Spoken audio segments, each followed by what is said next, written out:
एक मिनट दूसरा।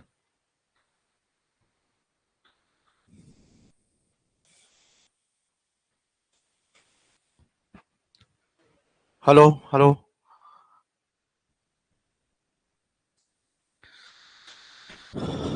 हेलो विद्यार्थियों, मैं उड़ान एकेडमी और एग्जाम ओरिजिनल की तरफ से आपके लिए जो ह्यूमन रिसोर्सेज का जो टॉपिक चल रहा था उसको हम लोग कंटिन्यू रखते हैं। ठीक।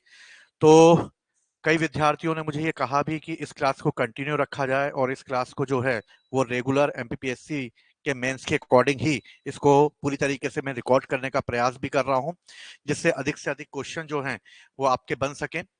तो विद्यार्थियों, आशा करता हूं कि आप लोग सब अच्छे होंगे। और दूसरी चीज, हम लोगों ने जहां तक पहले लेक्चरों में किया है उसके बाद जो आगे की प्रोसेस है उस पर हम लोग ध्यान देते हैं कि आगे और क्या क्या चीजें हैं इसके तहत। तो पंडित दीनदयाल उपाध्याय श्रमेव जयते कार्यक्रम, ये हम लोगों ने पिछली क्लास में पढ़ा था कि क्या होता है ये। इसके बाद हम लोग आगे बढ़ते हैं और एक टॉपिक जो एमपीपीएससी में पूछा गया है वो है जनसंख्यांकिकी लाभांश या जनांकीय लाभ।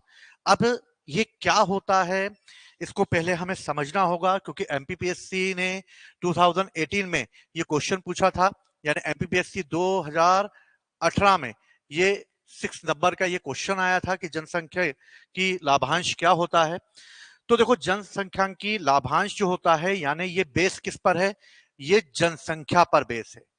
यानी कि किसी भी देश की पॉपुलेशन को अधिक से अधिक शिक्षा और प्रशिक्षण के माध्यम से, यानी किसके माध्यम से, शिक्षा और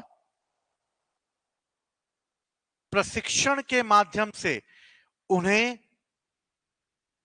रोजगार उपलब्ध कराना। यानी विद्यार्थियों, जनसंख्या को अगर शिक्षा और प्रशिक्षण दोनों स्तरों पर यदि उन्हें पहुंचाया जाएगा, यानी कि उन्हें अच्छी शिक्षा दी जाएगी, अच्छा प्रशिक्षण दिया जाएगा, जिसके आधार पर वो रोजगार प्राप्त कर पाएंगे। और जब वो रोजगार प्राप्त कर पाएंगे तो उनका आर्थिक रूप से, यानी आर्थिक रूप से उनका विकास होगा। आर्थिक रूप से विकास होगा यानी कि वो जिस देश की जनसंख्या है उस देश के आर्थिक विकास में वो योगदान देंगे, यानी उस देश का भी आर्थिक विकास होगा।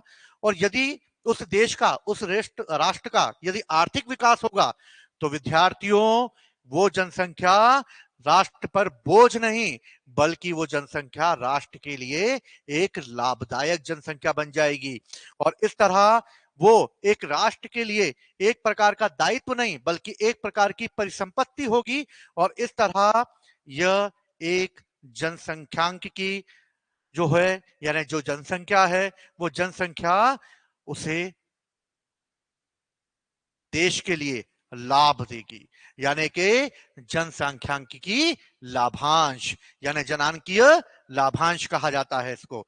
तो विद्यार्थियों, जनसंख्या शिक्षा और प्रशिक्षण के माध्यम से जब रोजगार उपलब्ध कर लेगी और रोजगार उपलब्ध कर देने के बाद वही जनसंख्या यदि आर्थिक विकास में संलग्न हो जाएगी, तो आर्थिक विकास में संलग्न हो जाने के बाद वही जनसंख्या जो है वो राष्ट्र के लिए एक आर्थिक जनसंख्या के रूप में उभर कर आएगी।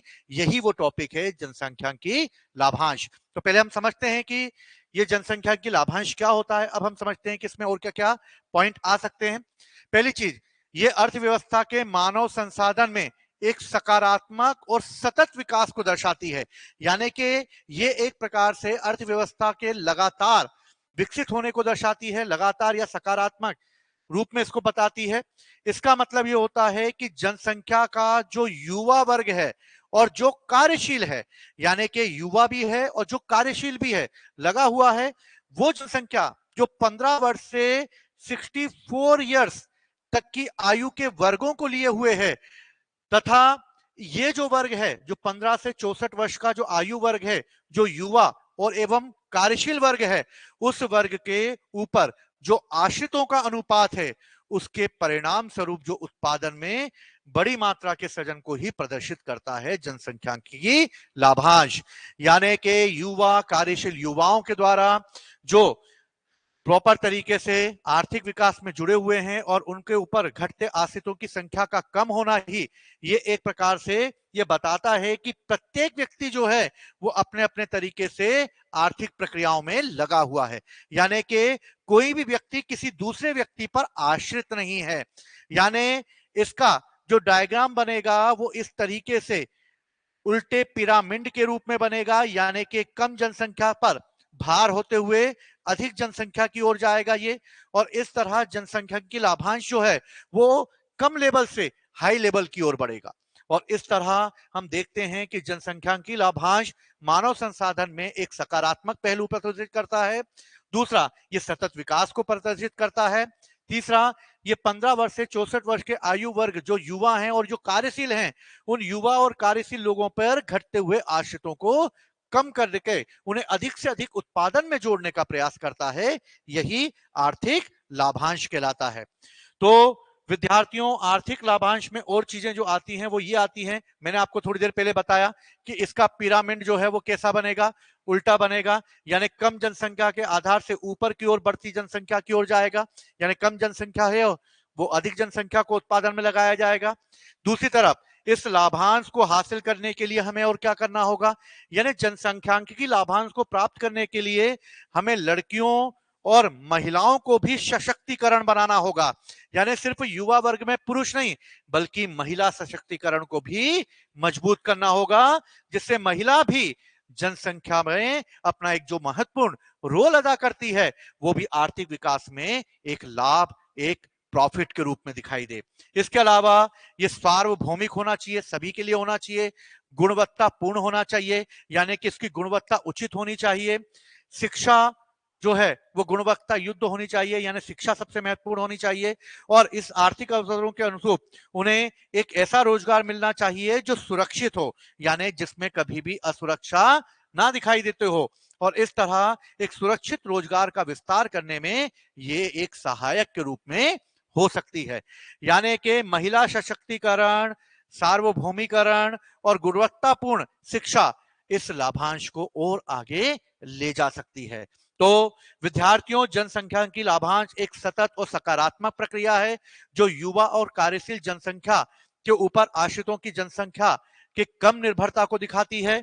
दूसरा, ये एक प्रकार से कम जनसंख्या के आधार के ऊपर बढ़ी हुई जनसंख्या के रूप में उल्टा पिरामिड बताती है। सशक्तिकरण के लिए महिला सशक्तिकरण, सार्वभौमिकरण और गुणवत्तापूर्ण शिक्षा ये किसी भी लाभांश को प्राप्त करने में सबसे महत्वपूर्ण रोल अदा करते हैं। दूसरी तरफ अगर हम देखें तो जनसंख्यांकी लाभांश और आर्थिक विकास में क्या संबंध हो सकता है, क्योंकि विद्यार्थियों जनसंख्यांकी लाभांश और आर्थिक विकास में जो संबंध बना हुआ है वो संबंध इस तरीके का बना हुआ है कि इसमें हमें ये पता कर सकें कि आर्थिक विकास में ये किस तरीके से योगदान करेगा। तो जनसंख्यांकी लाभांश आर्थिक लाभ है जो तब उत्पन्न होता है जब जनसंख्या में कामकाजी उम्र के लोगों के अपेक्षाकृत बड़ा अनुपात हो जाए, यानी कि जनसंख्यांकिकी लाभांश आर्थिक विकास को प्रभावित इस तरीके से करेगा कि जनसंख्या जो है वो एक कामकाजी उम्र के लोगों के अपेक्षाकृत एक बड़े समूह के रूप में स्थापित हो जाए। तो मैंने जैसा आपको थोड़े समय पहले बताया कि जनसंख्या जो है उस जनसंख्या को ही यदि हम इस तरीके से तैयार कर दें जो आर्थिक विकास में अपना पूरा योगदान दे सके, यही कहलाएगा आर्थिक संबंध के रूप में जनसंख्यांकिकी लाभांश। और प्रभावी ढंग से उसे बनाने के लिए सशक्तिकरण मैंने आपको बताया ही थोड़ी देर पहले, शिक्षा बताया ही मैंने आपको, और रोजगार, इन सभी में हम निवेश करके इस तरीके से एक प्रॉपर आर्थिक विकास के रूप में महिलाओं को जोड़कर शिक्षा रोजगार में निवेश करके हम जनसंख्यांकी लाभांश को आर्थिक विकास से जोड़ सकते हैं। यानी आर्थिक विकास का संबंध डायरेक्ट जो है जनसंख्या की लाभांश से होता है, यानी जनसंख्या को एक प्रॉपर और बेहतर तरीके से एक लाभांश के रूप में तय कर देना, जनसंख्या को एक दायित्व न मानते हुए एक परिसंपत्ति मानना, जनसंख्या को प्रॉपर तरीके से एक प्रकार से आर्थिक विकास से जोड़ देना ही जनसंख्यांकिकी लाभांश कहलाता है। तो जनसंख्यांकिकी लाभांश की अगर बात की जाए तो मुझे लगता है कि आप लोग समझ गए होंगे इस बात को। भारत के आर्थिक विकास में भी हम बात कर लेते हैं जनसंख्या के लाभांश का, यानी कि हमारे पास मीटर जितना होगा हम उतना अच्छे तरीके से उसको लिख पाएंगे। दूसरा, आईएलओ यानी कि अंतरराष्ट्रीय श्रम संगठन के अनुसार 21वीं सदी भारत की होगी, यानी कि इंटरनेशनल लेबर ऑर्गेनाइजेशन ने यह कह दिया है कि 21वीं सदी जो है वो भारत का होगा। अब भारत का क्यों होगा, तो इसके लिए वो कहता है कि भारत में एक मजबूत लोकतंत्र है, और हम सबको पता है कि भारत जो है वो एक मजबूत लोकतंत्र है और पूरे वर्ल्ड में सबसे बड़ा लोकतांत्रिक देश भारत है। दूसरी चीज, भारत के पास मांग है, यानी डिमांड है भारत के पास। दूसरा, बस जो जनसंख्या है वो जनसंख्या में अधिकांश जो है वो युवा हैं, और इस तरह इन युवाओं को प्रशिक्षण और शिक्षा के माध्यम से आर्थिक विकास में जोड़ा जा सकता है। इसलिए 21वीं सदी का जो मॉडल तैयार किया गया है, उस मॉडल के तहत भारत जो है वो एक प्रॉपर और सक्षम राष्ट्र बन के उभरेगा, और इस तरीके से भारत के पास एक मजबूत लोकतंत्र है, एक मजबूत मांग भी है हमारे पास, डिमांड भी है हमारे पास, और हमारी जनसंख्यांकिकी लाभांश भी हमारे पास है। यानी इस तरह ये तीनों संपत्तियां हमारे पास हैं जो विश्व के किसी भी देश के पास नहीं है। तो विद्यार्थियों, ये बहुत ही इंपॉर्टेंट है कि भारत जैसे देश के पास वो सभी सुविधाएं उपलब्ध हैं जो अन्य देशों के पास उपलब्ध नहीं है। दूसरा, यदि किसी भी राष्ट्र की जनसंख्या का अधिक हिस्सा काम का आयु वर्ग का होगा तो वो राष्ट्र अर्थव्यवस्था में बचत और निवेश भी अधिक होगा।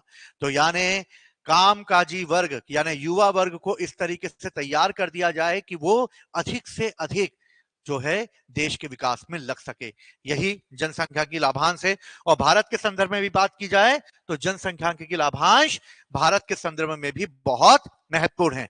तो पहले अगर ये 2018 में 6 नंबर का क्वेश्चन आया है तो मित्रों आपको ये बताना होगा सबसे पहले कि जनसंख्या की लाभांश क्या है, वर्तमान में जनसंख्या लाभांश कैसे काम करता है, यानी कि किस तरीके से होता है, और दूसरा भारत में क्या इसकी स्थिति है। ठीक है, राष्ट्रीय मानव अधिकार आयोग, ये भी एमपीपीएससी में क्वेश्चन आ चुका है, और ये एमपीपीएससी में 2019 में 3 नंबर में क्वेश्चन आया था।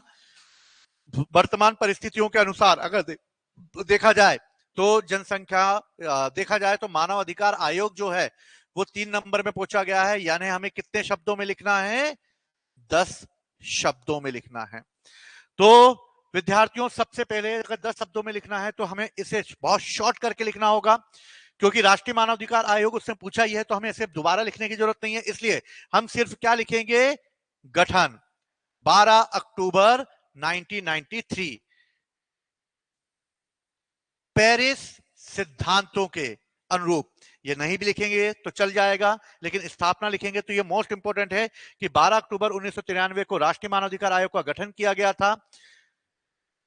20 दिसंबर 1993 को यूएनओ यानी संयुक्त राष्ट्र महासभा द्वारा ये संकल्पित किया गया।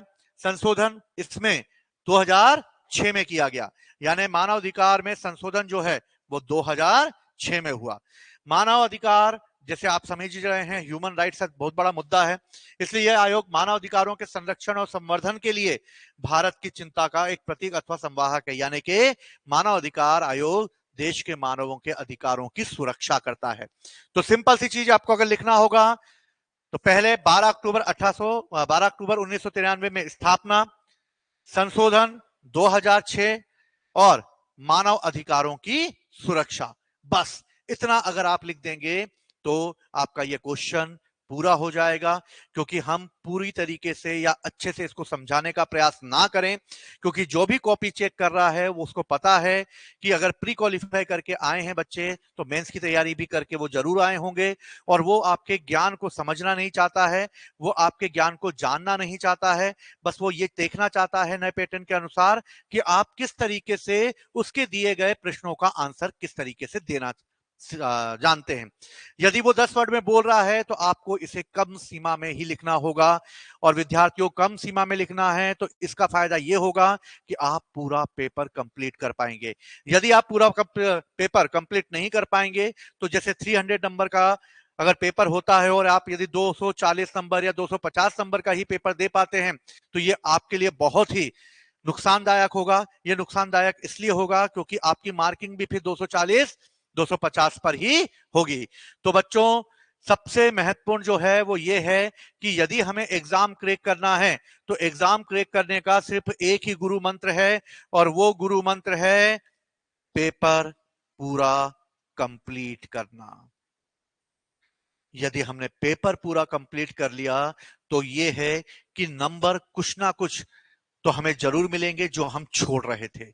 इसलिए पेपर को अच्छे से लिखना, ज्यादा जो है फास्ट भगने की कोशिश नहीं करनी है हम लोगों को।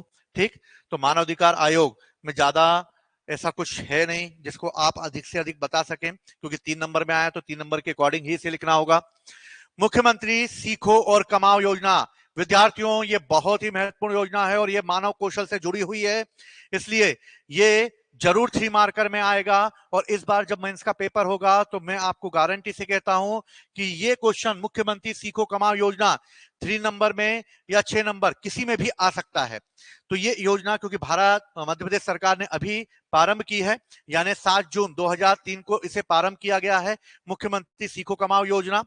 ये 1 अगस्त 2023 से प्रभावी हो जाएगी, जिसके तहत जितने भी प्रतिष्ठान हैं वहां युवाओं को प्रशिक्षण प्रारंभ होगा, यानी 1 अगस्त 2023 से। और 1 माह बाद प्रशिक्षण देने के बाद 1 सितंबर 2023 से उन युवाओं को जो प्रशिक्षण ले रहे हैं उन्हें मंथली एक इनकम मिलना प्रारंभ हो जाएगी, जिसे स्टाई पेंड के नाम से जाना जाएगा, यानी कि इसका वितरण जो है वो राज्य सरकार करेगी, ना कि केंद्र सरकार। तो विद्यार्थियों मुख्यमंत्री सीखो कमाओ योजना 7 जून 2003 को प्रारंभ की गई। ये योजना 1 अगस्त 2023 से विभिन्न प्रतिष्ठानों में प्रशिक्षण देना प्रारंभ करेगी और 1 माह बाद यानी कि 1 सितंबर 2023 से ये युवाओं को मंथली भुगतान भी करेगी, जैसा उन्होंने प्रशिक्षण लिया है उस प्रशिक्षण के अनुरूप उन्हें राशि प्रदान की जाएगी। इसके बारे में और हम जानने का प्रयास करते हैं। ये जो योजना है ये एक बहुत ही क्रांतिकारी योजना के रूप में सामने आएगी, क्योंकि इसमें ऐसे युवाओं को पैरों पे खड़ा किया जाएगा जो अभी बेरोजगार हैं, यानी कि जिनका अभी कोई भी योगदान किसी भी क्षेत्र में नहीं है, उन्हें विशेष प्रकार का प्रशिक्षण दिया जाएगा। यह प्रशिक्षण उन्हें उन्हीं की अनुरूपता के आधार पर दिया जाएगा, यानी जो उन्होंने डिग्री प्राप्त की है या इन्होंने जिसमें प्रशिक्षण पहले से उन्हें मिला हुआ है उसी प्रशिक्षण उनको दिया जाएगा। इस तरह ये योजना के तहत हर वर्ष 1 लाख युवाओं को लाभ मिलेगा। तो यानी ये 1 लाख युवा खुद प्रशिक्षित प्राप्त करके या प्रशिक्षण प्राप्त करके रोजगार प्राप्त कर पाएंगे, और इस तरह 1 लाख युवाओं को प्रशिक्षण देने की बात कही गई है।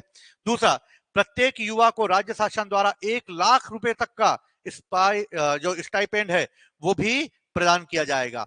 तो ये मध्य प्रदेश सरकार की बहुत महत्वपूर्ण योजना है। युवा वर्गों को रोजगार उपलब्ध कराने के लिए यह बहुत ही महत्वपूर्ण योजना के रूप में उभरेगी। ठीक, विद्यार्थियों इस युवा वर्ग में मुख्यमंत्री सीखो कमाओ योजना के तहत जो पात्रता है वो आयु 18 वर्ष से लेकर 29 वर्ष तक की होगी, यानी कि 18 वर्ष से लेकर 29 वर्ष तक के जो युवा हैं उन्हें प्रशिक्षण दिया जाएगा। दूसरा, मध्य प्रदेश का उन्हें स्थायी निवासी होना चाहिए, यानी कि मूल निवासी होना चाहिए।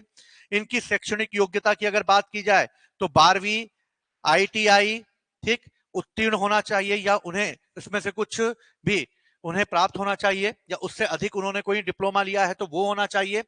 योजना के तहत चयनित युवाओं को छात्र प्रशिक्षणार्थी कहा जाएगा। तो विद्यार्थियों अगर युवाओं की पात्रताओं की अगर हम बात करें तो 18 से 29 वर्ष तक के बच्चों के लिए मतलब युवाओं के लिए मध्य प्रदेश का मूल निवासी होना जरूरी है, 12वीं या IIT का डिप्लोमा होना जरूरी है, या उससे उच्च भी अगर उन्होंने प्रशिक्षण लिया तो वो भी हो सकता है, लेकिन मिनिमम क्वालिफिकेशन 12वीं और IIT है। दूसरा, इस योजनाओं के तहत चयनित विद्यार्थियों को क्या कहा जाएगा? छात्र प्रशिक्षणार्थी कहा जाएगा।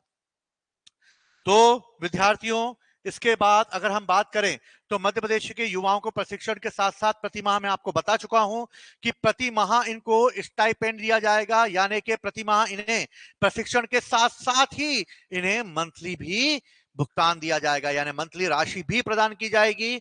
और ये मंथली राशि अलग अलग तरीके से सरकार ने डिवाइड की है।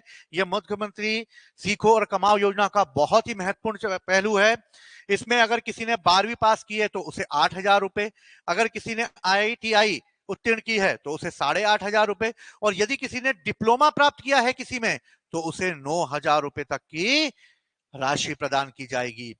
स्नातक उत्तीर्ण या उच्च शैक्षणिक योग्यता के व्यक्तियों को भी इसमें शामिल किया गया है। यदि उन्होंने स्पेशल कोई उच्च शिक्षा प्राप्त की है तो उन्हें 10,000 का स्टाइपेंड प्रदान किया जाएगा। इसके तहत कोर्स के लिए निर्धारित न्यूनतम शैक्षणिक अर्हता के आधार पर ही इसे निर्धारित किया गया है, यानी शैक्षणिकता को इसके लिए आधार बनाया गया है। और इसके तहत प्रति माह जो है राशि प्रदान की जाएगी। 12 वर्ष तक के बच्चों को, जो युवाओं को 8,000, IITI के वालों को 8,500, डिप्लोमा वालों को 9,000 और उच्च शिक्षा प्राप्त करने वालों को 10,000 की राशि प्राप्त होगी। तो विद्यार्थियों, ये एक बहुत ही महत्वपूर्ण योजना है सरकार की। इसमें युवाओं को क्या होगा, एक प्रकार का उन्मुख प्रशिक्षण मिलेगा, यानी जिसको वो प्रशिक्षण प्राप्त करना चाहते हैं वो प्राप्त होगा उनको। नवीनतम तकनीक और नवीनतम प्रक्रिया के माध्यम से इनको प्रशिक्षण किया जाएगा, यानी नई टेक्नोलॉजियों का सहारा लिया जाएगा जिसके आधार पर उन्हें अधिक से अधिक प्रशिक्षण दिया जा सके और नई अर्थव्यवस्था के आधार पर उनको प्रशिक्षण दिया जा सके, जिससे वो आने वाले समय में अपना रोजगार आगे बढ़ा सके। दूसरा, व्यावसायिक प्रशिक्षण के दौरान स्टाइपेंड दिया जाएगा, यानी कि व्यावसायिक प्रशिक्षण को भी आधार बनाया जाएगा, क्योंकि इकोनॉमिक बेस्ड है ये, इसलिए व्यावसायिक प्रशिक्षण को महत्व दिया गया है। मध्य प्रदेश राज्य कौशल विकास एवं रोजगार निर्माण बोर्ड यानी MPSSDEGB, यानी कि मध्य प्रदेश राज्य कौशल विकास एवं रोजगार निर्माण बोर्ड के द्वारा इसके लिए एक प्रमाणन दिया जाएगा। तो विद्यार्थियों, यदि किसी ने प्रशिक्षण प्राप्त किया है तो प्रशिक्षण प्राप्त करने वाले व्यक्ति को इस योजना के तहत, सीखो कमाओ योजना के तहत जो है वो प्रशिक्षण जब वो प्राप्त करेंगे तो बोर्ड उनको एक प्रमाणन भी प्रस्तुत करेगी। दूसरा, नियमित रोजगार प्राप्त करने की योग्यता अर्जित करना, यानी कि विद्यार्थियों इसके द्वारा नियमित रोजगार प्राप्त करने की योग्यता भी अर्जित करना होगा, यानी इससे नियमित रोजगार भी उसे प्राप्त हो पाएगा। तो विद्यार्थियों, ये बहुत ही महत्वपूर्ण योजना है प्रधानमंत्री सीखो कमाओ योजना। इसके अलावा हम देखते हैं और क्या योजना MPPSC में पूछी जा चुकी है। MPPSC में जो और योजना पूछी गई है उसमें प्रधानमंत्री कौशल विकास योजना, यानी प्रधानमंत्री कौशल विकास योजना, यानी कि PMKVY, यानी ये क्वेश्चन पूछा गया है 2018 में 3 नंबर में पूछा गया है। ये क्वेश्चन क्या है, तो पहली बात, ये 3 नंबर में पूछा गया है तो हमें कितने शब्दों में लिखना है विद्यार्थियों, 10 शब्दों में लिखना है। इसलिए सबसे पहले ये प्रारंभ कब हुआ, तो 2015 में प्रारंभ हुआ। ठीक, फिर इसका उद्देश्य क्या है, 2022 तक भारत में 40 करोड़ से अधिक, यानी 40 करोड़ से अधिक लोगों को अलग अलग कौशलों में प्रशिक्षित करना है, यानी कि एक ऐसा वर्ग तैयार करना है, एक ऐसा युवा वर्ग तैयार करना है जो कि अलग अलग क्षेत्रों में प्रशिक्षण हासिल कर चुके हो, यानी कि विभिन्न कौशलों में उन्हें प्रशिक्षित करना, ये मेन उद्देश्य है इसका।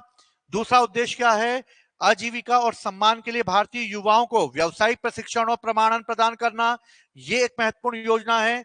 कौशल विकास और उद्यमिता विकास मंत्रालय यानी कि MSDE के मार्गदर्शन में राष्ट्रीय कौशल विकास निगम यानी कि NSDC का प्रोग्राम चलाया जाएगा और NSDC जो है PMKVY का क्रियान्वयन करेगी। अब विद्यार्थियों, ये आपके सामने है, अगर मैं इसको बोलूं कि 10 वर्ड में कैसे लिखा जाए, तो 10 वर्ड में लिखने के लिए हमें क्या करना होगा, सबसे पहले प्रारंभ 2015, लक्ष्य 2022 तक 40 करोड़ युवाओं को या 40 करोड़ लोगों को प्रशिक्षित करना, व्यावसायिक और प्रशिक्षण व प्रमाणन देना, NSDC के द्वारा संचालित। तो विद्यार्थियों, इस तरह हम 3 पॉइंट देकर भी इसे कर सकते हैं। ठीक, PMKY के 3 चरण चल चुके हैं। पहला चरण जो है वो 2015 में यानी 15 जुलाई को प्रारंभ हुआ, विश्व युवा कौशल दिवस के रूप में इसे प्रारंभ किया गया। इसका उद्देश्य एक मुफ्त यानी कि इसमें कोई भी पैसा उन्हें नहीं देना होगा, सरकार खुद उन्हें प्रशिक्षित करेगी, यानी मुफ्त है ये, लघु अवधि की है, यानी ज्यादा लंबे समय तक नहीं बल्कि कुछ ही महीनों में यह कौशल प्रदान किया जाएगा और कौशल प्रशिक्षण दिया जाएगा। तो विद्यार्थियों, पीएमकेवीवाई 2015 में प्रारंभ की गई, जो मुफ्त है, लघु अवधि की है और कौशल प्रशिक्षण प्रदान करने में महत्वपूर्ण अपना रोल अदा करेगी।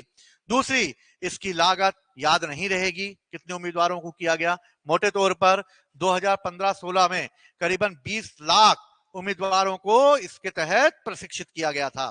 यानी जब यह योजना लॉन्च की गई तो इस योजना के तहत जब विश्व युवा कौशल दिवस के रूप में यानी 15 जुलाई को इसे प्रारंभ किया गया, तो विद्यार्थियों इस बात को याद रखिए कि यह योजना पीएमकेवाई 1 का एक चरण था, पहला चरण था, जिसका उद्देश्य अधिक से अधिक युवाओं को प्रशिक्षण देना था। प्रशिक्षण देने का मतलब है कि युवा वर्ग को जो है वो मुफ्त और लघु अवधि के लिए कौशल प्रशिक्षण दिया जाए, और इसके तहत 2015-16 में सरकार ने लगभग 20 लाख लोगों को इस तरह का कौशल प्रशिक्षण प्रदान किया।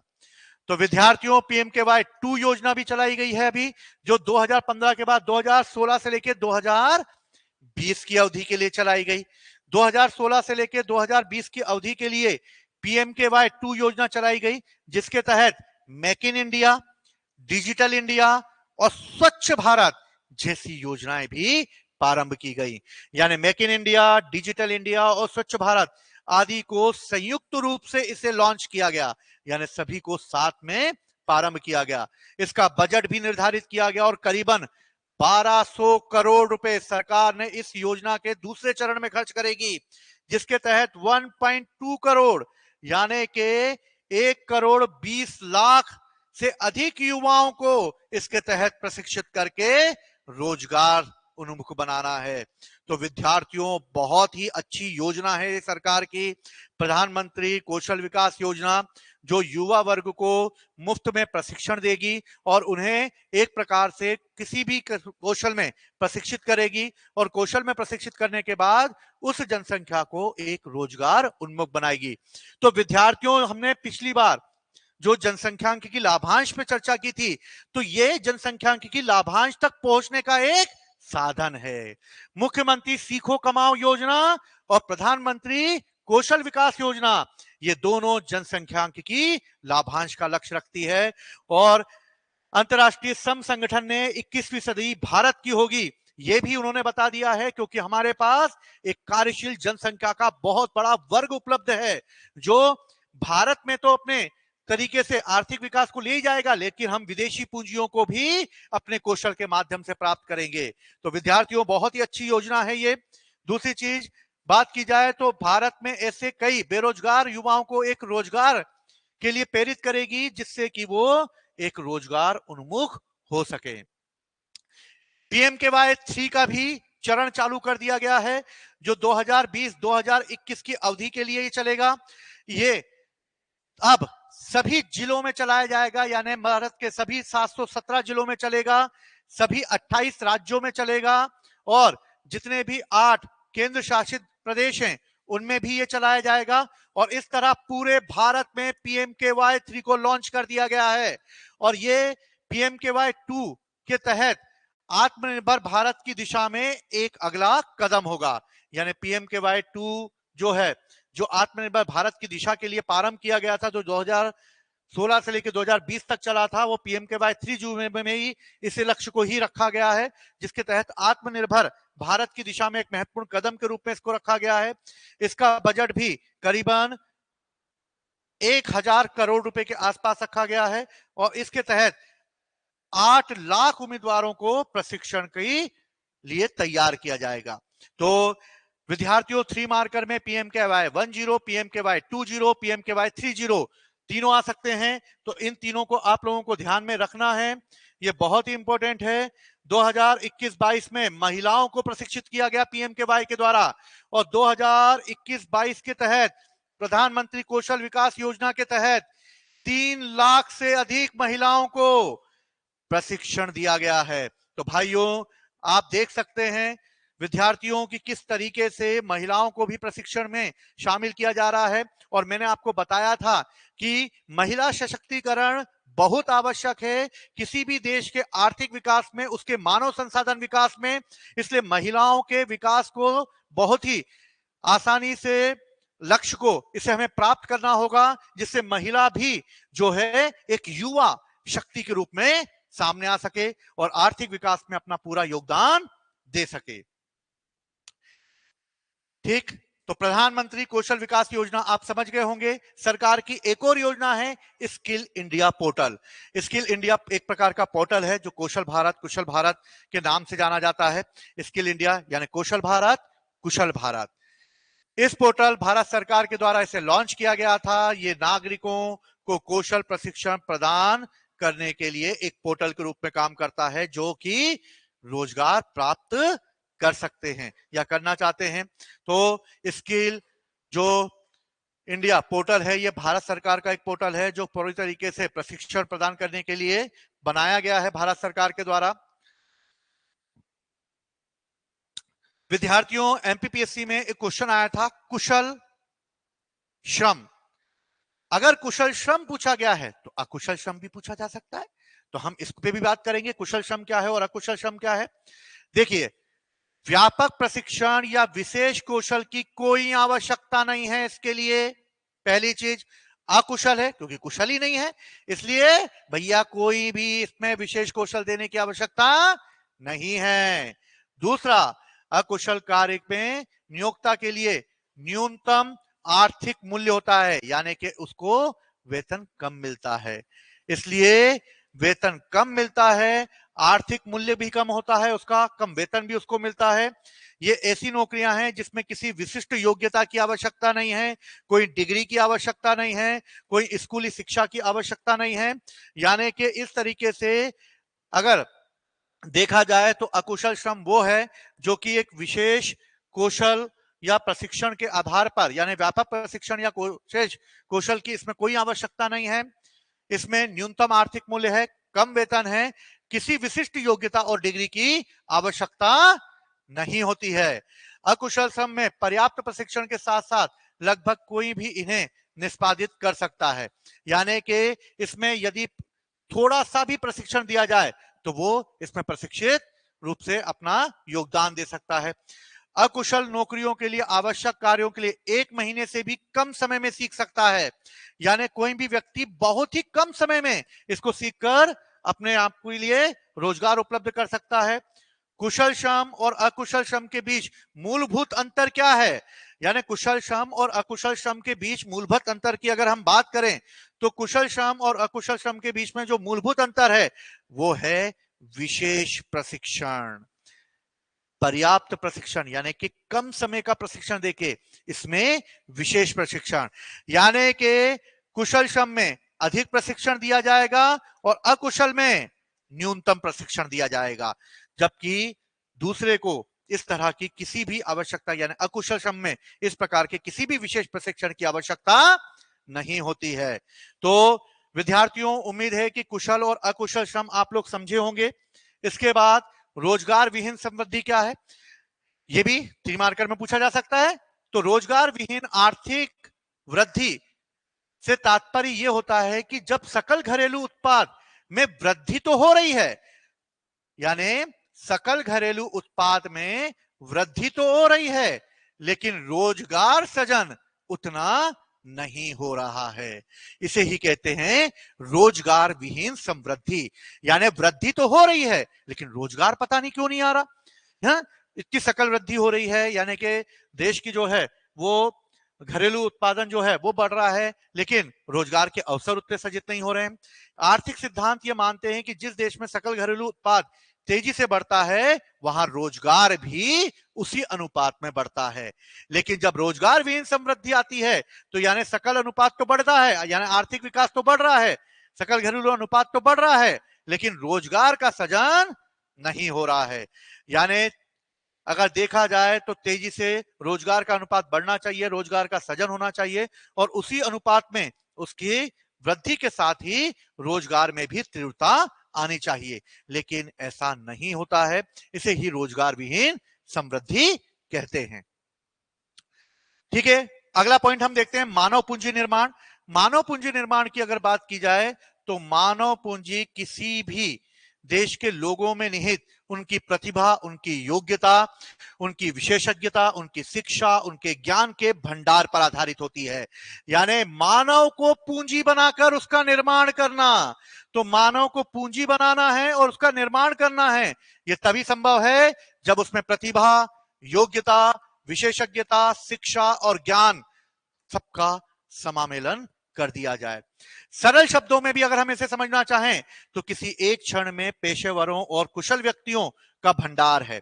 यानी कि ये उन लोगों से मिलकर बना है जो कुशल हैं, प्रशिक्षित हैं और इस तरह मानव पूंजी में एक मानव के रूप में एक पूंजी का निर्माण कर रहे हैं, जो उत्पादन प्रक्रिया में संलग्न हैं, जो सकल घरेलू उत्पाद में अपना योगदान दे रहे हैं, वही मानव पूंजी है। यानी किसी भी देश की मानव पूंजी इंजीनियर, डॉक्टर, प्रबंधक, कर्मचारी, शिक्षण, मजदूर सभी इसमें शामिल हो सकते हैं, क्योंकि ये सब के सब आर्थिक विकास से जुड़े हुए हैं। इसलिए ये मानव पूंजी निर्माण है।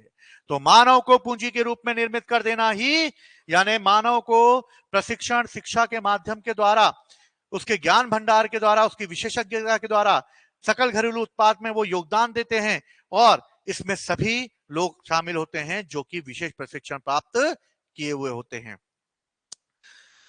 तो विद्यार्थियों, अगला क्वेश्चन है मानव संसाधन विकास मंत्रालय यानी कि MHRD क्या है। मानव संसाधन विकास मंत्रालय का गठन जो है वो मानव संसाधन विकास मंत्रालय का नाम बदलकर वर्तमान में अब शिक्षा मंत्रालय कर दिया गया है। मानव संसाधन मंत्रालय यानी शिक्षा मंत्रालय का नाम 1985 में तत्कालिक प्रधानमंत्री राजीव गांधी जी के समय मानव संसाधन विकास मंत्रालय कर दिया गया था।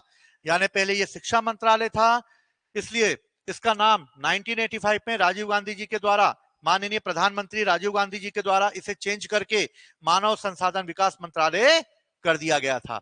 और इस तरह मानव संसाधन विकास मंत्रालय की स्थापना 1985 में तत्कालिक प्रधानमंत्री राजीव गांधी जी के द्वारा शिक्षा मंत्रालय का नाम बदलकर। ठीक है, तो 3 मार्कर में भी इसको आप आसानी से कर पाएंगे। विद्यार्थियों, मानव संसाधन विकास के लिए सरकारी प्रयास। तो देखिए विद्यार्थियों, ये क्वेश्चन आ चुका है कि मानव संसाधन विकास के लिए सरकारी योजनाएं। अगर इस तरीके का क्वेश्चन पूछा जाता है कि कौन कौन सी सरकारी योजना है, तो आपको मैंने कई योजनाएं बताई हैं, लेकिन कई ऐसी योजनाएं हैं मैं उसके सामने आपके सामने रख रहा हूं। अगर इसमें से कोई भी योजना आपको याद रह जाती है तो 3 मार्कर में आप इसको लिख सकते हैं, क्योंकि 3 मार्कर में ही क्वेश्चन आया था। तो सबसे पहले हम बात करते हैं प्रधानमंत्री कौशल विकास योजना, 1, 2, 3 लिख सकते हैं आप। प्रवासी कौशल विकास योजना, ये भी एक योजना है। राष्ट्रीय कौशल विकास अभियान NSDM, स्टैंड अप इंडिया योजना, प्रधानमंत्री युवा योजना, संकल्प और स्ट्राइव योजना,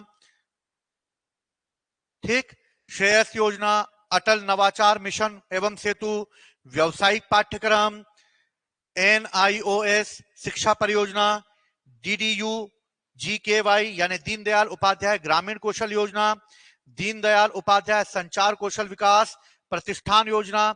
बहुत सारी योजनाएं हैं सरकार की मानव कौशल विकास को बढ़ाने के लिए, इनको आप लोग कर सकते हैं। निःशक्त विद्यार्थियों के लिए हुनर से रोजगार कार्यक्रम, स्किल इंडिया पोर्टल, कौशल भारत पोर्टल, स्किल सारथी, कौशल विश्वविद्यालय, जिला कौशल समितियों का गठन, राष्ट्रीय कौशल विकास निगम, कई योजनाएं हैं। इन योजनाओं को आप याद रख सकते हैं।